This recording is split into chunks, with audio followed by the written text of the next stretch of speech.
A paz do Senhor Jesus, que Deus abençoe a todos e a todas. Eu programei essa live para meia-noite hoje, mas devido a algumas coisas, eu decidi iniciar ela mais cedo, certo? Mas hoje nós teremos a nossa segunda aula, a primeira parte da segunda aula, no qual falaremos sobre a cristologia, o estudo da vida de Cristo. E começaremos, estamos na parte introdutória e estamos preparando o terreno para chegar lá. A vida de Cristo, ela é a centralidade, né, da fé cristã, e ela é o que move todo o cristianismo. Boa noite, Lúcia Costa. Seja bem-vindo, Carol. A Cast Tinta, muito obrigado. Sejam todos bem-vindos. Vitória, Elaine Souza, Ivânia, Lenas, André, Diego, Altinta, Lena, muito bem-vindo, pessoal. Como sempre, eu estou aqui tentando, né, fazer com que nós aprendamos o Evangelho de Cristo. E o texto base da mensagem hoje se encontra em João capítulo 14, certo? Hoje nós vamos começar a introduzir os evangelhos, né? E introduzir a primeira parte do Novo Testamento, certo? E para isso, eu quero ler com vocês João capítulo 14, João capítulo 14, verso 6. Amém? Abra sua Bíblia comigo em João capítulo 14, verso de número 6. O Evangelho diz o seguinte. Eu vou ler a partir do 5. Diz o seguinte. Disse-lhe Tomé: Senhor, nós não sabemos para onde vais, e como podemos saber o caminho? Disse-lhe Jesus: Eu sou o caminho, a verdade e a vida. Ninguém vai ao Pai se não for por mim. Verso 7. Se vós conheceis a mim, também conhecereis a meu Pai, e já desde agora conheceis e tendes visto.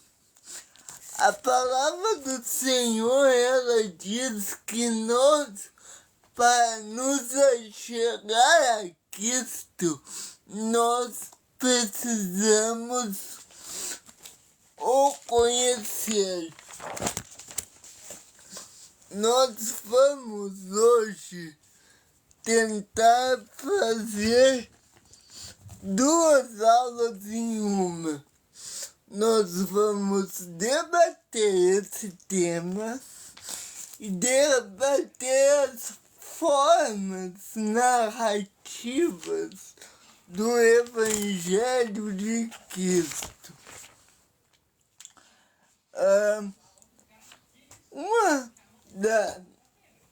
O Evangelho, como a gente viu na aula passada,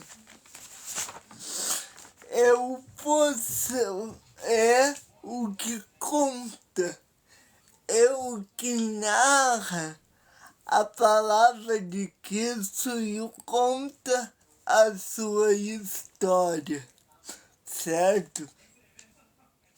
E nós vimos na aula passada o significado da palavra evangelho, né, que significa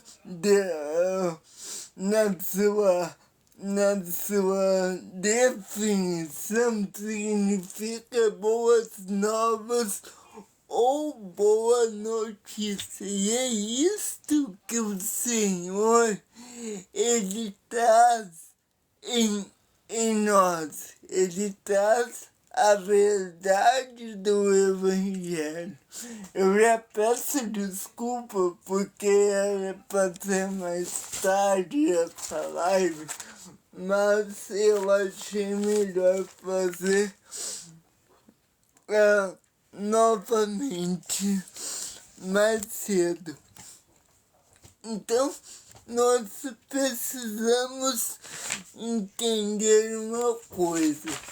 Eu escolhi esta passagem de João 14,6 para introduzir o Evangelho de Cristo.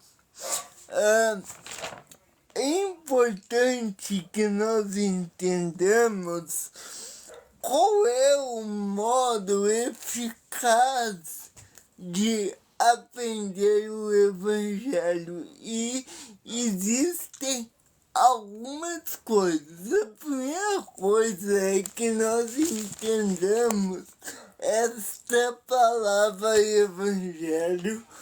E nós vimos isto aula passada, então eu peço que você volte lá e entendamos o processo de formação do Evangelho, certo? Então, vamos fazer um combinado. Primeiro eu vou falar sobre o processo de formação e depois então eu vou falar sobre o caminho que é a escritura que acabamos de ler. Os textos que narram, os textos do gênero literário evangelho narram a vida, a morte, a paixão e a ressurreição de Cristo. Isto quer dizer que eles não surgiram de imediato, nem de uma biografia no relato da história de Cristo de Nazaré, mas eles surgiram de onde? De quais textos então? O material que nos ajudará a entender na compreensão desses escritos até eles serem concluídos como um relato da mensagem de Cristo, ou seja, da Boa Nova, aconteceu após a experiência da ressurreição. Então, na verdade, o que está no Evangelho não foi escrito na época que os fatos registrados aconteceram. Isto foi ocorrido posteriormente, né? Os relatos foram escritos posterior ao tempo da consumação dos fatos. A redação dos evangelhos, ela ocorreu entre os anos 65 e 90 depois de Cristo. Portanto, bem após a morte de Cristo. Apenas no ano 125 depois de Cristo, essas obras foram reunidas e fizeram parte do que hoje nós chamamos de cânone, ou cânon bíblico, certo? É indispensável que nós expliquemos que as narrativas evangélicas ou as narrativas do Evangelho não são apenas uma biografia, não são uma biografia de Jesus de Nazaré, mas eles relatam a história da vida de Cristo. E qual é a diferença disso? Temos 56 pessoas a mim. Não deixem cair, tá? O que esses materiais, eles nos ajudam a entender sobre a vida de Cristo? Ele é um relato de vida e transmitem a mensagem de qual Cristo nos deixou. Dessa forma, os textos do Evangelho de Cristo interpretam, trazem em suas composições a interpretação de cada um dos evangelistas sobre os fatos, né? Cada evangelista, ele escreveu para uma comunidade específica, portanto, isso ajuda, como eu posso dizer, isso direcionou a forma de escrita. Por exemplo, Mateus, ele não estava escrevendo apenas, ele estava escrevendo para os judeus. Então ele queria apresentar Cristo como o Messias que eles esperavam. Lucas, ele escreveu para um outro público. Lucas era um médico, então ele estava dando principalmente no relato da crucificação, ele estava preocupado em dar detalhes como esta morte aconteceu, para que através desses detalhes a obra de Cristo ganhasse mais força. Tá? Depois a gente vai ver melhor cada um dos propósitos dos 4 evangelistas. Mas, por hora, nós temos que saber que existiam algumas coisas, a transcrição dos textos, elas passaram por 3 etapas. Primeiro, a transmissão oral para a palavra escrita. Isto é o que os judeus chamam de tradição oral, porque lembre-se que poucos naquela época sabiam ler e escrever. Então, a transmissão oral, que era próprio Jesus, eles contavam aquelas histórias até que o cânone fosse fechado. A segunda etapa é que a propagação, não indica aí, tá, gente? Que a propagação da mensagem pelos discípulos de Cristo foi de uma forma concreta, como uma vivência e experiência da comunidade.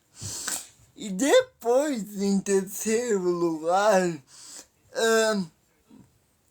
nós vemos a redenção que é oferecida ao homem por meio do sacrifício de Cristo. Então, a construção do evangelho, do gênero literário dos evangelhos, teve esta ordem dos acontecimentos na construção.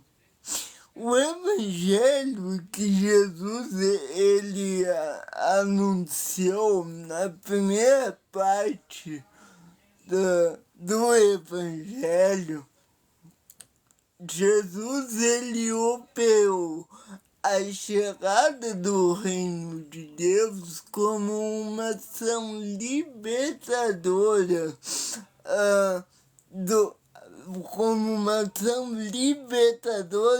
e salvadora. Então, o propósito de Cristo é dizer aos homens como Deus ele salvaria o povo.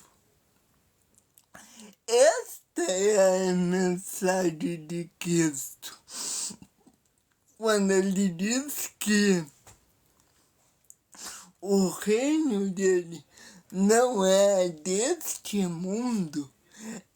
O propósito de Cristo é mostrar como o evangelho salvaria o homem. Na segunda parte do evangelho, na segunda parte do processo da construção do evangelho, a comunidade de discípulos e discípulas de Jesus eram conhecidas como a comunidade pascal, ou seja, ela transmitia oralmente, como eu disse, os ensinamentos e as ações do mestre.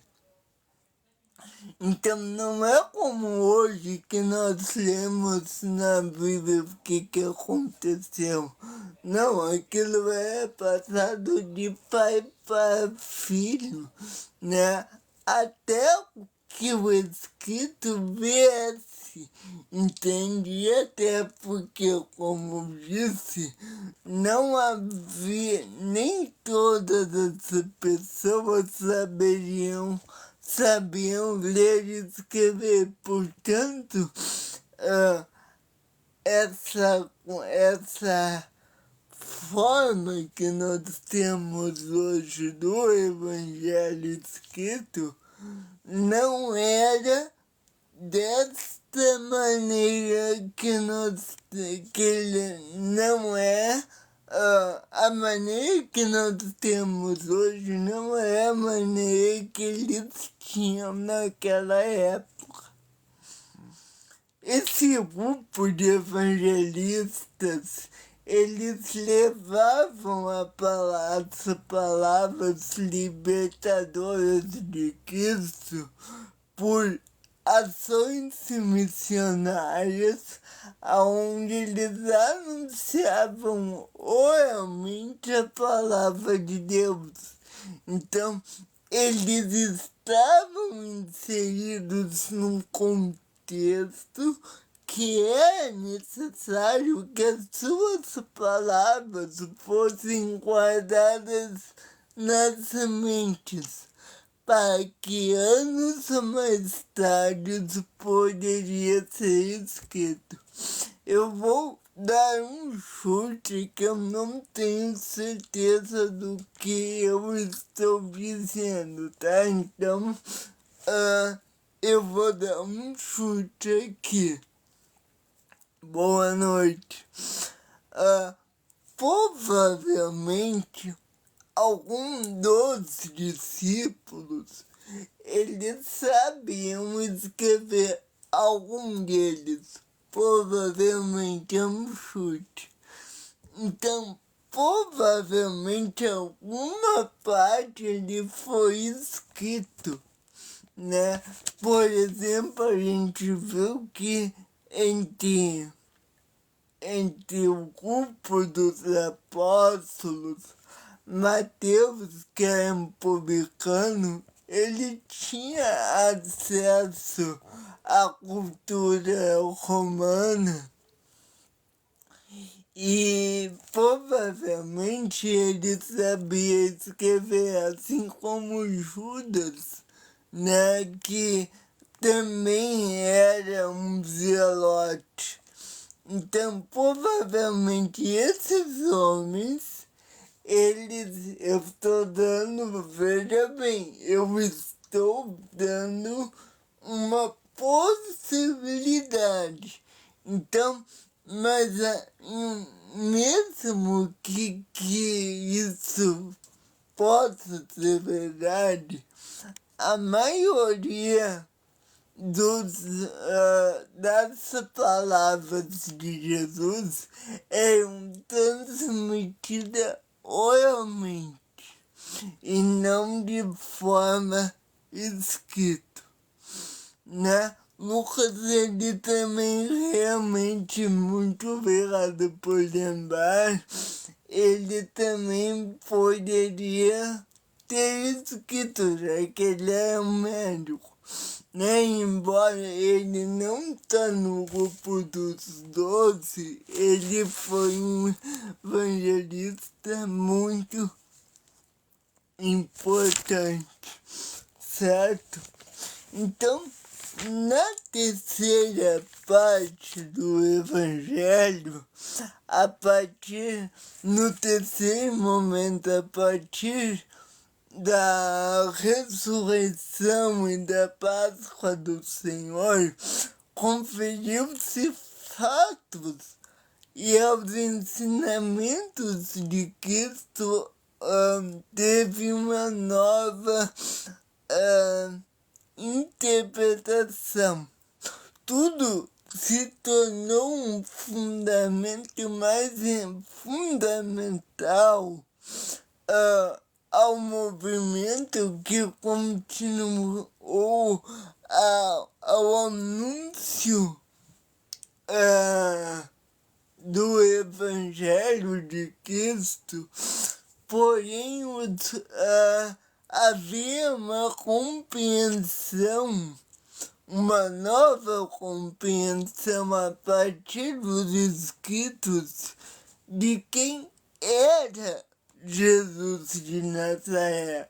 Os escritos ajudaram com que o povo tivesse uma nova interpretação de quem era Jesus, certo? Então, a Bíblia naquela época, ou seja, os escritos dos apóstolos, eles também serviram para que eles pudessem ter uma nova interpretação. É nessa fase que aparecem, então, os primeiros escritos da vida e dos ensinamentos de Cristo como uma nova, como textos pequenos, como perícopes, né? Cada um escrevia pequenas perícopes, né?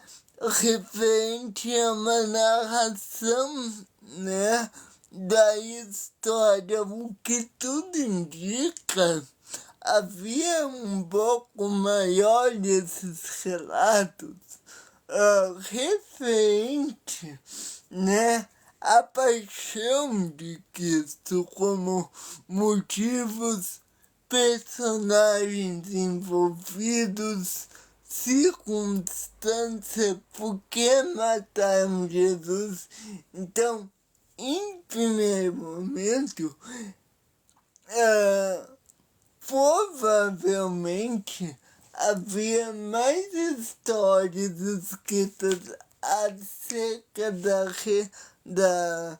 da história da paixão que dos outros escritos, ok? Também apenas na próxima etapa, que é quando acontece a narrativa e história catequética de Cristo, ou seja, que surgiram os documentos.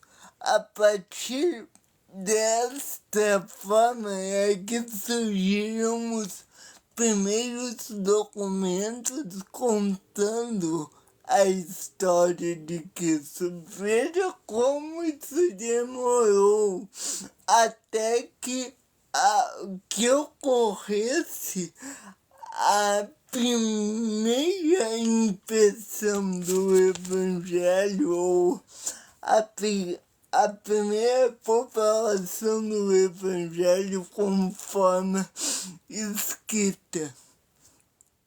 Esse material ele foi fruto da necessidade de fortalecer a fé dos crentes e de esclarecer e dar uma base sólida à tradição da comunidade dos primeiros cristãos e a trazer diante da realidade da instauração do reino da salvação e da libertação, uma fé que enfrentava os conflitos e as perseguições.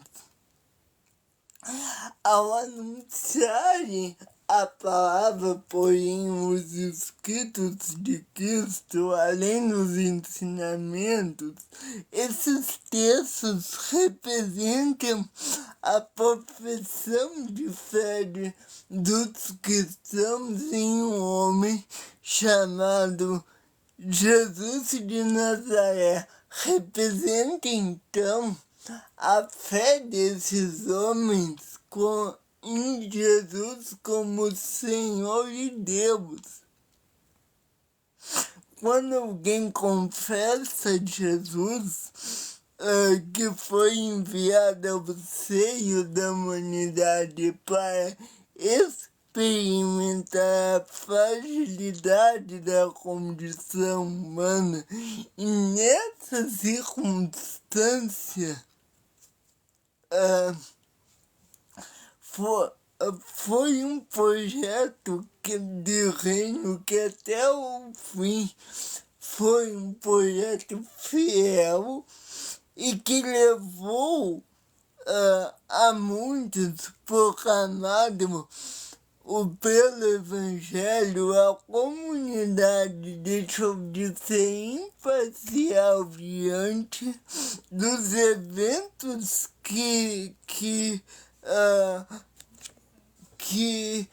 entendemos hoje.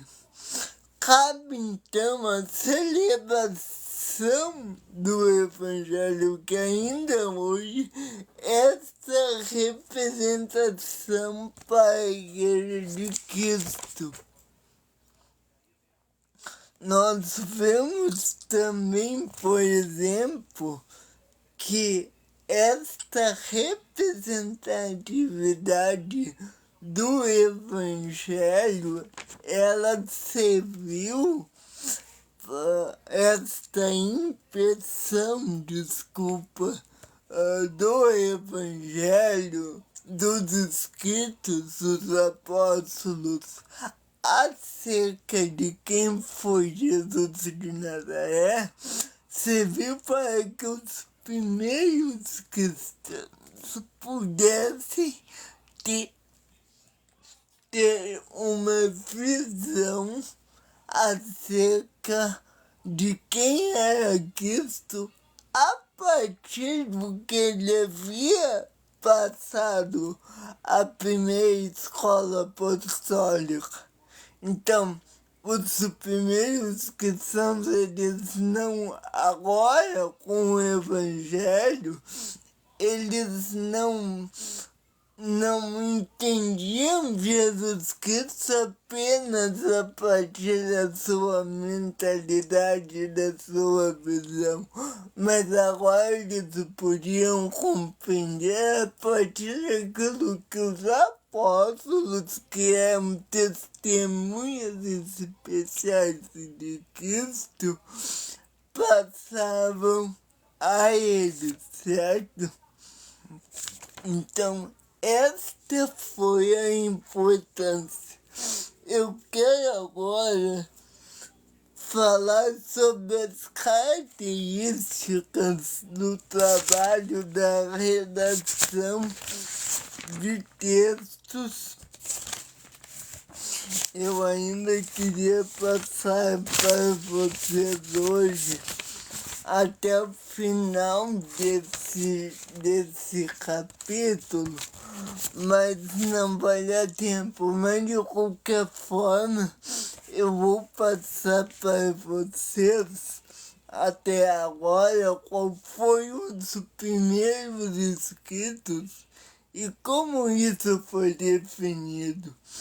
A gente sabe acerca da redação de textos, do trabalho da redação de textos, que existia algumas características desse trabalho para que a Bíblia fosse escrita, principalmente os evangelhos.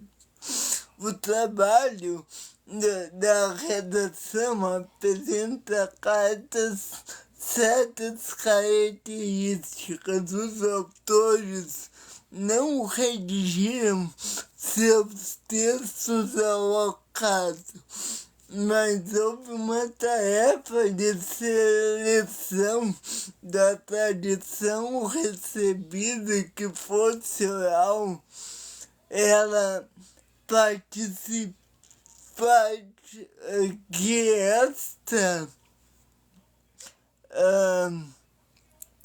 esta seleção da tradição oral agora passasse a uma tradição escrita.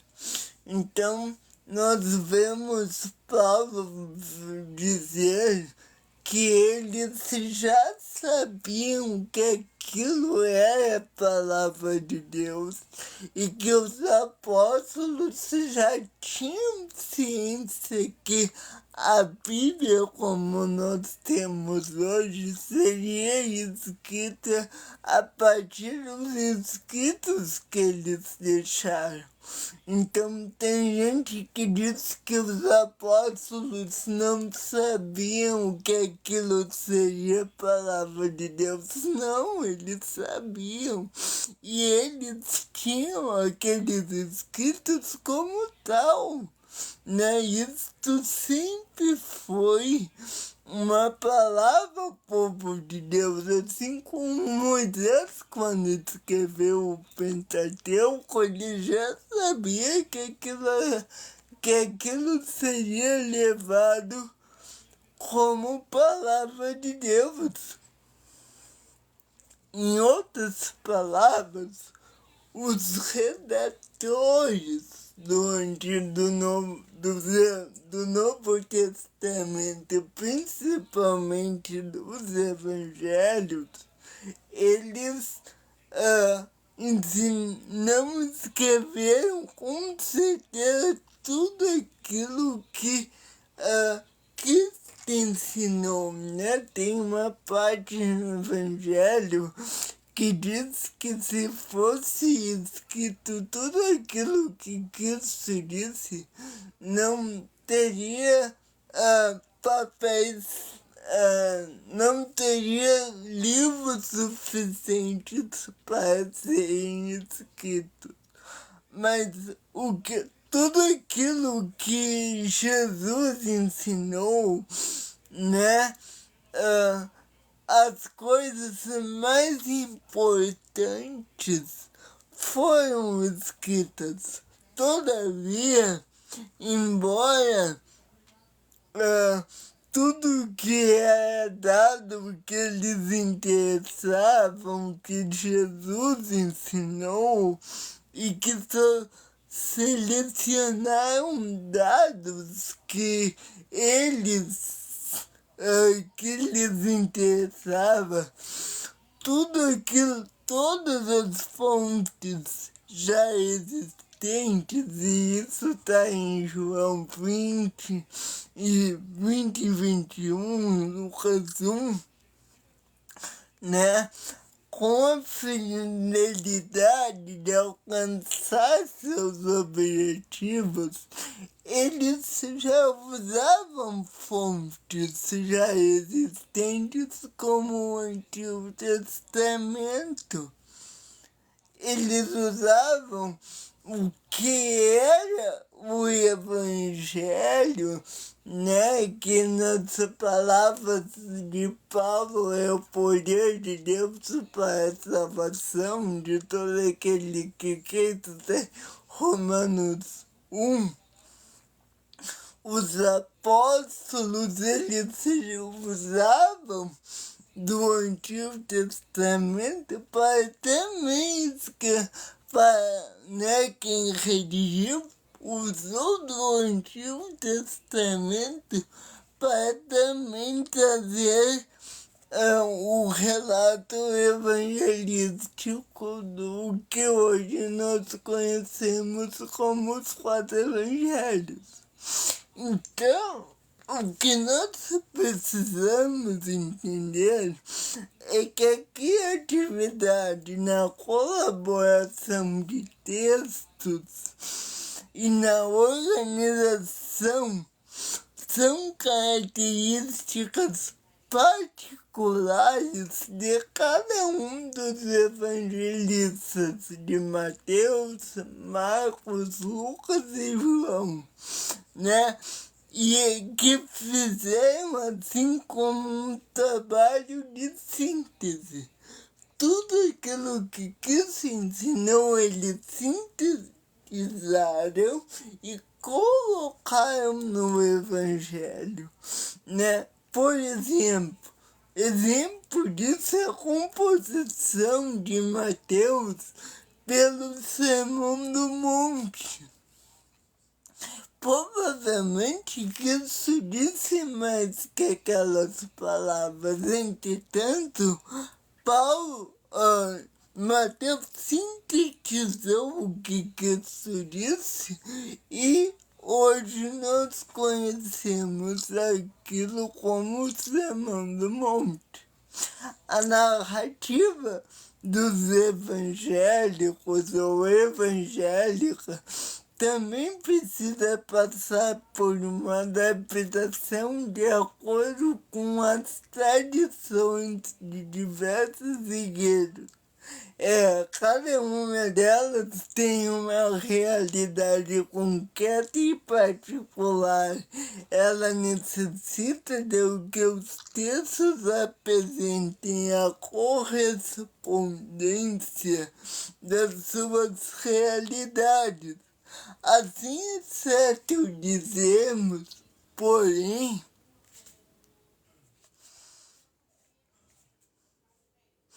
que existe uma grande gama na obra narrativa que é composto por uma trama, né? E que tem organização na forma redacional para dar uma clareza sobre a mensagem que pretende transmitir. Então, os apóstolos que escreveram, eles deram a trama quando o texto é lido do início ao fim como uma sequência lógica. É por isso que nós dizemos que a palavra do Senhor é progressiva. Se vocês pesquisarem, vocês nunca encontrarão um livro que foi escrito por diferentes autores em épocas diferentes e que tem tanta harmonia entre si. Nenhum livro da Terra é mais harmônico que a palavra de Deus, mesmo com tempo de divisão, tempo que dividiu os evangelistas. E você sabe por quê? Porque quem estava por trás desta obra não é os homens, mas é o próprio Deus que estava dando aos homens a palavra dele. Então, provavelmente, a característica teológica dos evangelhos era por causa daquele que estava inspirando os homens. Não são palavras de homens, é a palavra de Deus. E os evangelhos, eles mostram uma harmonia fantástica que prova isso. Provavelmente, a narrativa da paixão de Cristo em seus personagens e suas motivações serviram como base para a construção dos evangelhos. Os 4 evangelhos, e preste atenção agora, os evangelhos são o ápice deles, né? A história da paixão é o ápice dos evangelhos e foi ampliada com um relato bem elaborado. A obra evangélica, no sentido literal da palavra, é a obra em seu conjunto. O relato dos evangelhos, a síntese dos evangelhos é o relato desde o jardim do Getsemane até a morte sacrificial substitutiva de Cristo na cruz. Este é o ápice do Evangelho. E agora eu quero falar com vocês sobre as formas narrativas do Evangelho. A narrativa do Evangelho, ela é uma obra bem organizada, com a fidelidade de cada um dos autores. Dessa forma, os ensinamentos e ações de Jesus foram comunicadas por meio de estilos literários distintos. Nem todo o Evangelho ele tem a mesma característica literária. Ao contrário, o Evangelho ele contém memórias dos discípulos que apontavam a capacidade de adaptar a linguagem e o conteúdo conforme o público presente. Então, nós sabemos, por exemplo, que no judaísmo, né, isso é fato, né, que existiam recursos literários distintos e que eram utilizados para trazer à luz e transmitir algum ensinamento ou situação. Jesus e seus discípulos eram judeus, por isso nada mais comum do que eu tenho que falar baixo aqui, tá? Mas por isso nada mais comum do que nos depararmos com vários estilos de textos dentro do Evangelho. Muitos estudiosos que ainda estudam os Evangelhos e ensinam formas em suas obras, né? Então, por isso nós vamos trazer a partir de agora as características textuais dos evangelhos, né? E com base nos comentários de Gugues e Sharp, importantes estudiosos do Evangelho. Eu quero dizer que eu ainda não cheguei nem ainda Mateus 1. Isto é só uma introdução para que nós possamos entender o que vai ser dado a partir a seguir, certo? Então, a primeira forma narrativa que é utilizada para trazer a paz do Evangelho é a parábola.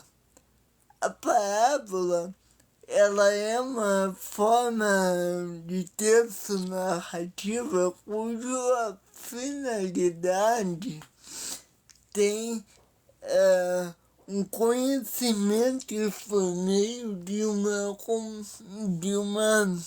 comparação. Ela relaciona o ensinamento de algo próximo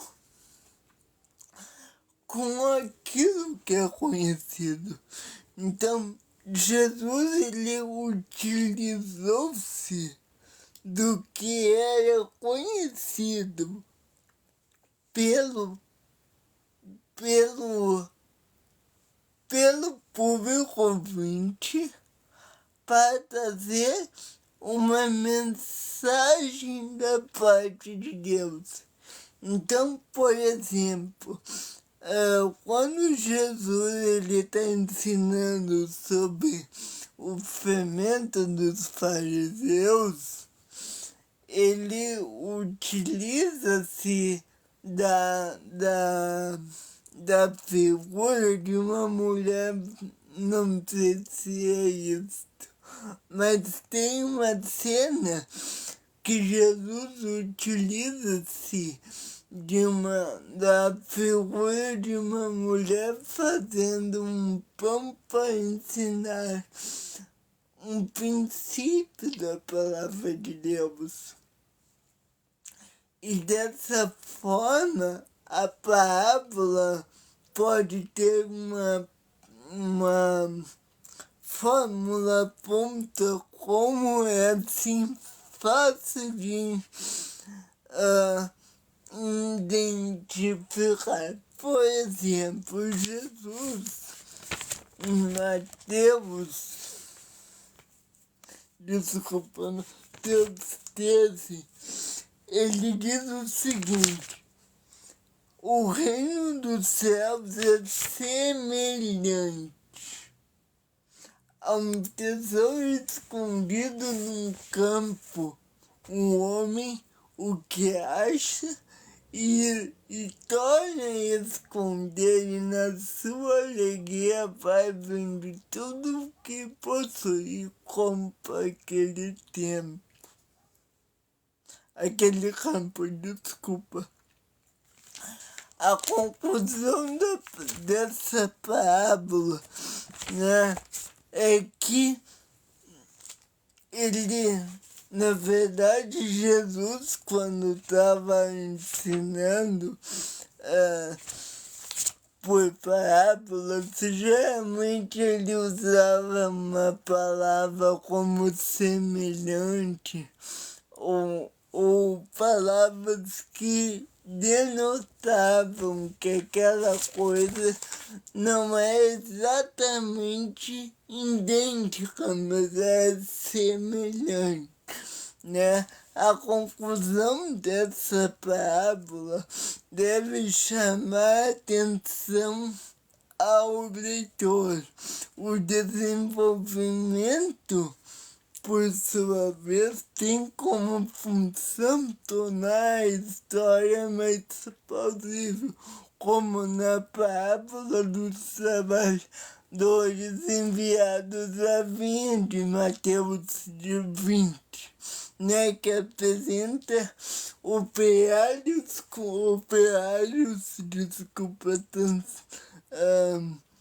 contratados em 5 momentos do dia, os quais todos recebem o mesmo pagamento. E no final da narrativa, Jesus menciona, lembra que a gente está falando de narrativa, Jesus menciona apenas os que foram contratados, bem apresenta apenas os que foram contratados por primeiro e por último, pois eles são os grupos que apresentam o bom ensinamento a ser transmitido. Os trabalhadores da terceira e da sexta e da nona hora não são mencionados na conclusão da perícope que conta a palavra, porque sua função está relacionada ao melhor ao melhor desenvolvimento da situação exposta. Além disso, as parábolas também sofreram algumas adaptações das comunidades do que a receberam e a retransmitiram. Por esse motivo, aparece por algumas vezes as diferenças nos textos evangélicos. Jesus, quando contava uma parábola, ele levava em consideração o público que tinha à sua frente. Isto quer dizer que o povo judeu e os chefes do judaísmo.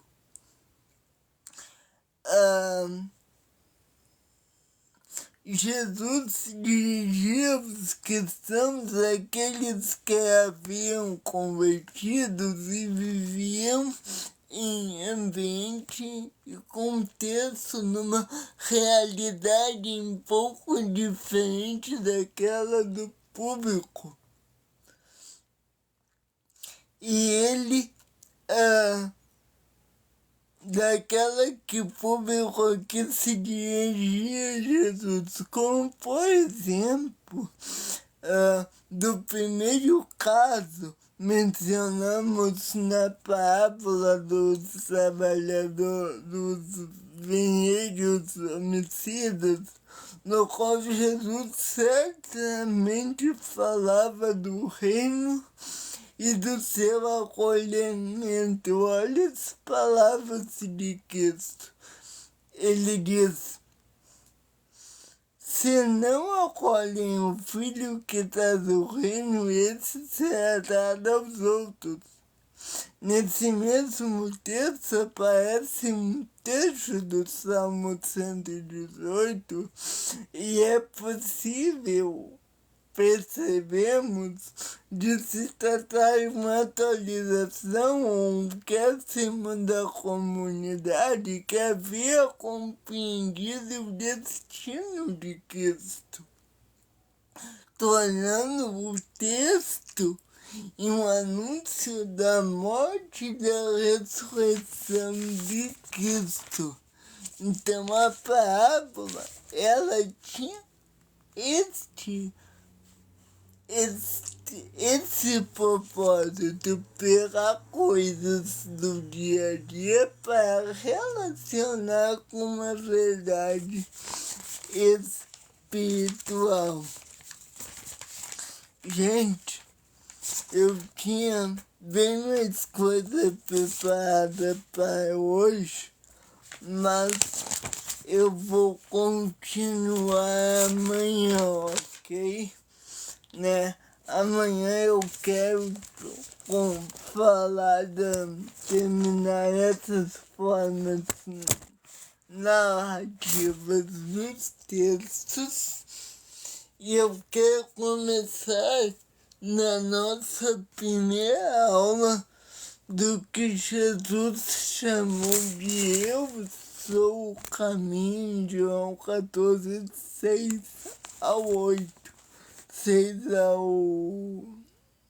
ao 10, desculpa, certo? Mas eu acho que nós conseguimos aprender bastante coisa hoje e ver que sempre Jesus, a forma que é apresentada o Evangelho de Cristo é uma forma para que nós possamos entender qual é a mensagem, O que Jesus apresenta é para que pudesse ensinar o Evangelho com simplicidade.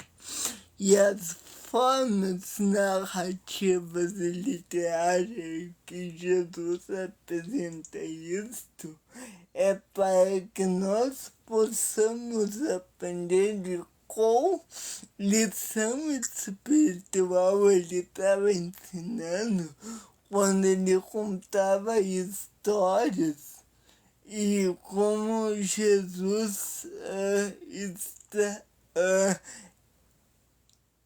narrava as verdades do Evangelho, certo? Na aula que vem, essa aula vai ser dividida em 3 partes. Na parte que vem, eu vou terminar o tópico primeiro, que é as formas narrativas, e daí eu vou falar sobre o primeiro tópico que entra no Evangelho, que é João 14, quando Jesus diz que ele é o caminho. Ele diz: eu sou o caminho, a verdade e a vida. Nós vamos terminar as formas narrativas e começar a falar desse tema. Então não perca, eu volto amanhã de tarde para nós falarmos sobre isso, certo? Que Deus abençoe todos. Eu agradeço pela audiência, 70 pessoas na live. Eu peço que você se inscreva no nosso canal. Aqui, se você quiser, você pode ter acesso a benefícios.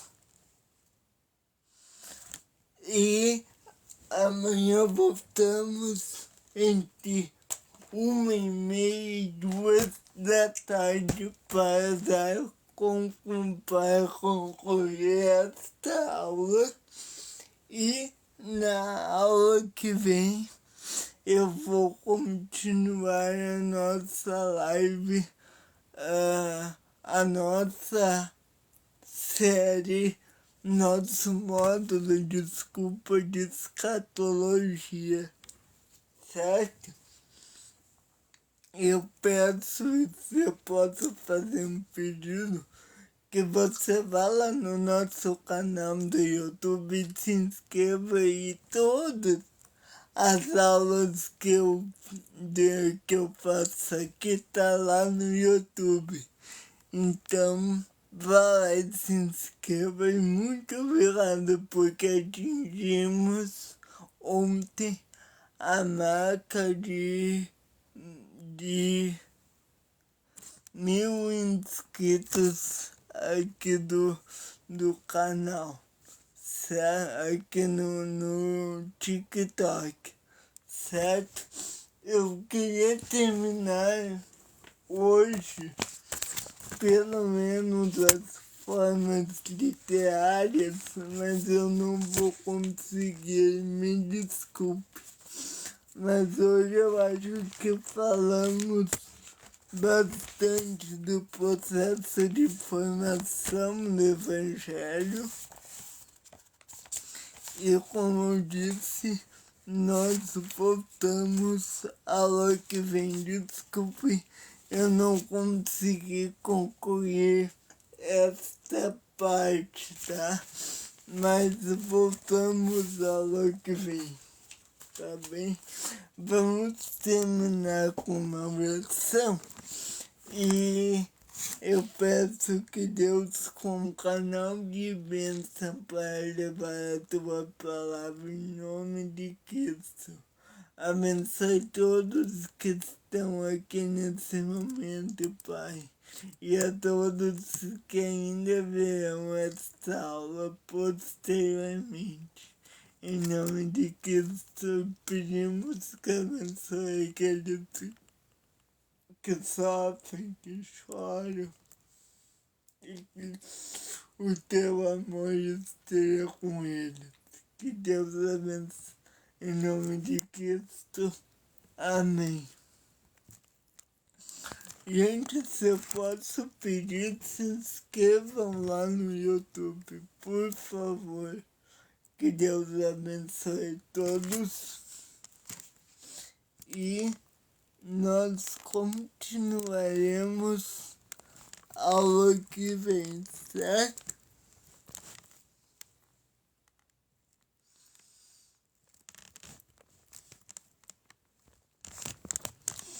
E eu acho que eu não vou conseguir verificar aqui, peraí.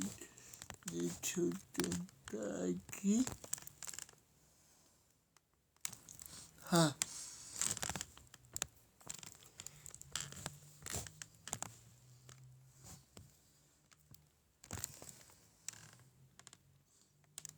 Aqui.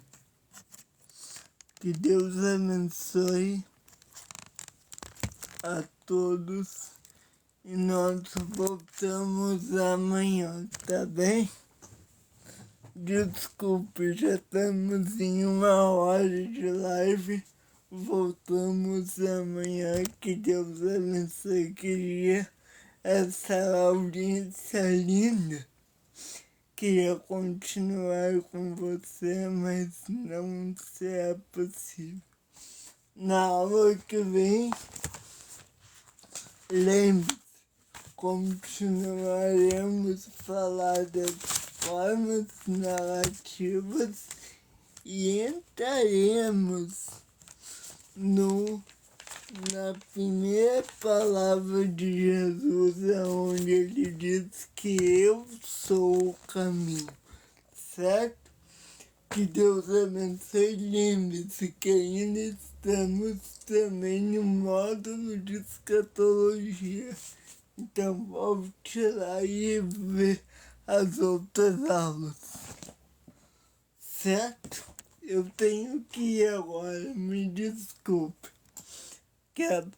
Que Deus possa estar com você, que te abençoe, que Deus te proteja, que tenha muita misericórdia de ti e te dê a paz. Boa noite.